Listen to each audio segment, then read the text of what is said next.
Second principle is principle of indemnity. Indemnity means compensation.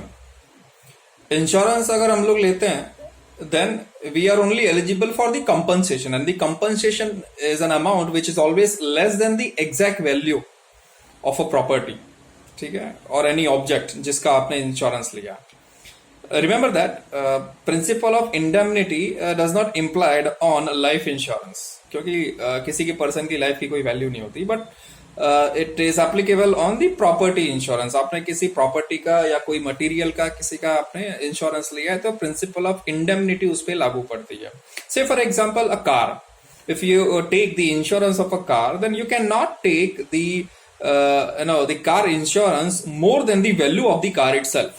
Car की value 5 lakh है तो उसका कंपनसेशन वो 5 लाख से नीचे की अमाउंट का ही होगा, ठीक है. उससे ज्यादा का आप इंश्योरेंस नहीं ले सकते कि चलो मैं 5 लाख की कार है तो उसका 15 लाख का इंश्योरेंस ले लेता हूं और उसका प्रीमियम भर देता हूं तो कल को कार अगर डैमेज होगी तो मुझे 15 लाख मिलेंगे.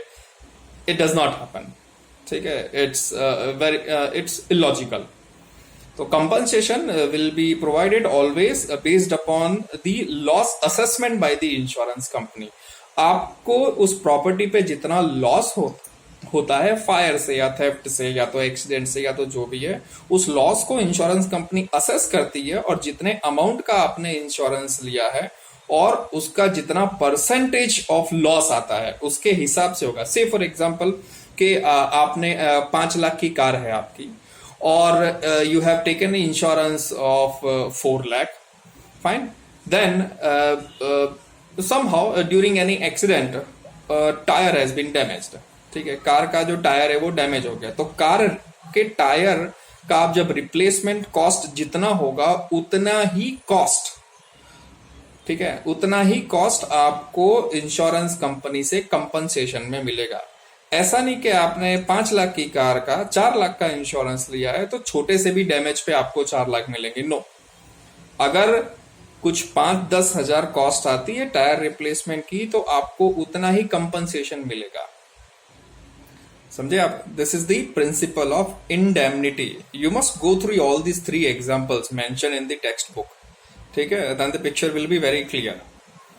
Principle of indemnity, that means compensation. You cannot be given the amount or compensation amount as an insurance claim more than the value of property. Property की जितनी वैल्यू उससे ज्यादा आपका इंश्योरेंस अमाउंट क्लेम नहीं हो सकता.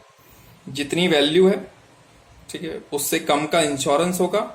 और अगर उस प्रॉपर्टी पे कितना परसेंटेज डैमेज है, 10%, 20% डैमेज है, 30% है, वो असेस करती है इंश्योरेंस कंपनी के कितना परसेंटेज डैमेज है. आपके इंश्योरेंस अमाउंट का, यानी कि 5 लाख की कार का आपने 4 लाख का इंश्योरेंस पॉलिसी लिया है और कल को आपकी प्रोडक्ट को या कार को कुछ डैमेज हो जाता है तो अगर उसमें 20% डैमेज हुआ है ऐसा वो असेस करते हैं तो 4 लाख जो इंश्योरेंस अमाउंट है उसका 20% आपको एज ए इंश्योरेंस क्लेम मिलता है, ठीक है. This is the principle of indemnity.